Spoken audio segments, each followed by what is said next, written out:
Hello there, this is Miriam from Pain Outside the Box, and today I'm going to be discussing the power of our thoughts when it comes to our physical health and our symptoms, whatever we're feeling in the body. So there was a point in my life where I used to think that our thoughts were totally detached from our physical reality, right? We just have a thought and that's it, and reality is something else. But this totally changed for me when I myself started to have chronic symptoms, especially chronic pains in the body. And there were a couple of experiences which showed me that whatever I was thinking was actually affecting the way I was feeling in my body. Now, if you know anything about mind-body disorders, you will know that certain forms of chronic pain or symptoms are caused by inner tension, repressed emotion, chronic stress, emotional distress, dysregulation, whatever you call it. You know that how you've been feeling, especially how you've been feeling over the long term, can affect your body in different ways and can cause real physical symptoms in the body. So this is the first thing that you learn when you start to learn about mind-body disorders or TMS. However, I also notice within the TMS community that there is a lack of knowledge about the ways in which our thoughts and our beliefs actually affect our physical symptoms. So some people get to a point where they start digging up old traumas and trying to release old emotions that don't serve them, trying to release traumas, trying to pinpoint the sources that are causing chronic stress or tensions in their life. And that work is important to a certain extent. Yes, of course, it takes awareness to realize what's been affecting you, what's been distressing you. But then there's another component that is often overlooked, and that's the way we think and feel about our own body, about our own health, okay? And this is what I want to discuss more in detail in this video, because so many of our thoughts are simply overlooked or just taken for granted, okay? And we don't realize the way in which they are actually affecting our physical reality. So to give you a couple of examples from my own life, I remember one day, okay, when I had sciatica pain. I remember jumping over a puddle of water to avoid splashing into the water. And I remember thinking after, like, oh, that could hurt. Now, on that day, I was feeling better because I just had a massage. I was feeling a bit more calm and relaxed. So I was feeling better. But as I jumped over that puddle, I had this thought like, oh, what if that's bad? And yeah, sure enough, an hour or so later, I started to feel the old pain creeping back up again, right? And to make matters worse, I was telling my aunt about this, and she kind of reconfirmed to me that that was what's expected. If I have sciatica pain and I jump, then I'm gonna get pain. So that was her belief and thought as well, okay? Which actually affected my own physical reality. I then stayed in pain. I then developed more pain.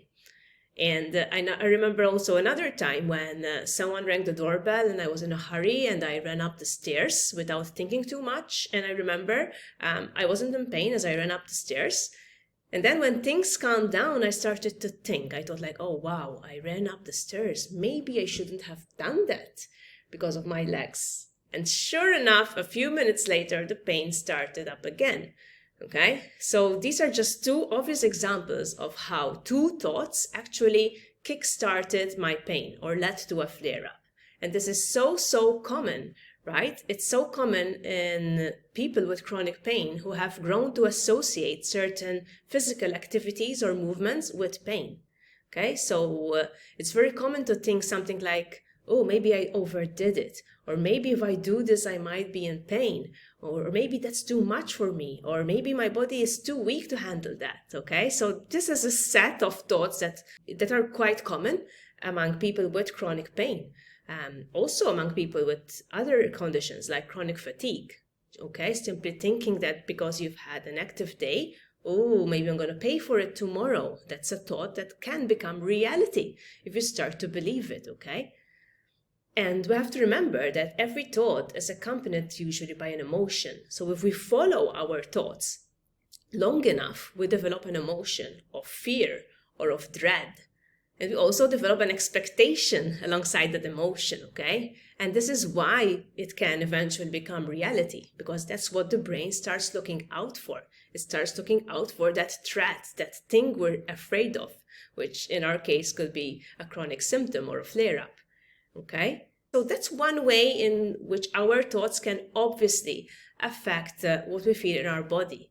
And in this case, it's so important to notice that you're having these thoughts and to maybe challenge them, to not follow them all the way, but say like, hey, I'm having that thought. Let me interrupt it. I'm not going there again.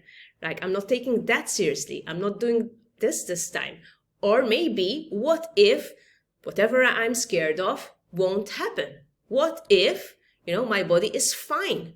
What if my body can handle that? What if I'm going to be okay after that activity? So it's about challenging those thoughts. If you believe that you just have a mind-body condition, then you also need to believe that your body is okay. And these thoughts are doing the opposite for you. They're introducing the idea that your body might not be okay to handle whatever activity, okay, or situation. So that's one way to deal with it. Then there's another class of thoughts that are a little bit more insidious in the sense that we don't even remember having them. We don't even articulate them even in our mind, okay? And that's because they have become so much more embedded in us. So this happens when, for example, someone has had a bad accident and has been in chronic pain since. Usually there's still that thought of like, oh, my body is damaged forever because of that, or oh, whenever I'm going to do that, I'm going to be in pain because that's how it's been for very long, because my neck or my back is damaged or weak. Sometimes these thoughts have become so embedded in us because of what we've been told in the past, okay, that we don't even question them, and we don't even have them consciously. They just play out immediately. As soon as we wake up, we start expecting certain things unconsciously. We're not even aware of that we're having the expectation, but it's as if we know on a deep level that we're going to have symptoms. It's as if we know, we assume that our body is somehow weak, that it cannot take this or that, okay? And this happens a lot in some individuals who are pursuing recovery and who are seeing others recover, but they're thinking like, oh, in my situation, it's different. Or in my situation, my symptoms are harder to treat. So sometimes they think this out loud, but sometimes we don't even think it out loud consciously. Sometimes we just believe it. Sometimes we just had that thought once and then it's become embedded. It's become a belief, okay? So it's these thought patterns or beliefs that we have to start really, really looking for, okay? Because chances are that if you have chronic pain or symptoms, then there are certain beliefs there that are making your symptoms recur. There are certain expectations that you have of your body. Chances are you don't really believe that you can be totally pain-free, extremely strong and able to do and resume any other activity that you wish. On a deep level, probably there's a part of you saying like, nah, not in my situation, because yeah, that's too much for me. My body is weak. I might have this, I might have that, right? You've maybe read so much about your condition, whatever condition you have. You've read so much about it. You know the symptoms so well that you expect them every day without having to actually think about it, right? So one of the first things that I get my own clients to do, those who are pursuing the online recovery program, is to actually write a list of beliefs or thoughts that they've had about their symptoms. And they do this separately for every symptom, right? So if you, let's say you have shoulder pain and also knee pain, you write a list for both symptoms. And you start writing down whatever you have thought about it and whatever you have believed about it. So let's say you might believe that your neck is misaligned. You believe that you can't possibly take this activity or that other activity. Whatever, right?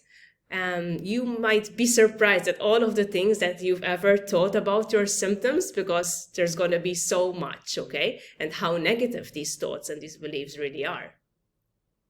So just write down a list. Even if you don't consciously believe that thought anymore or that belief anymore, still write it down if you've had it at some point recently, okay? Because it can really shine a light on all of the negative expectations and beliefs that have been affecting how you feel.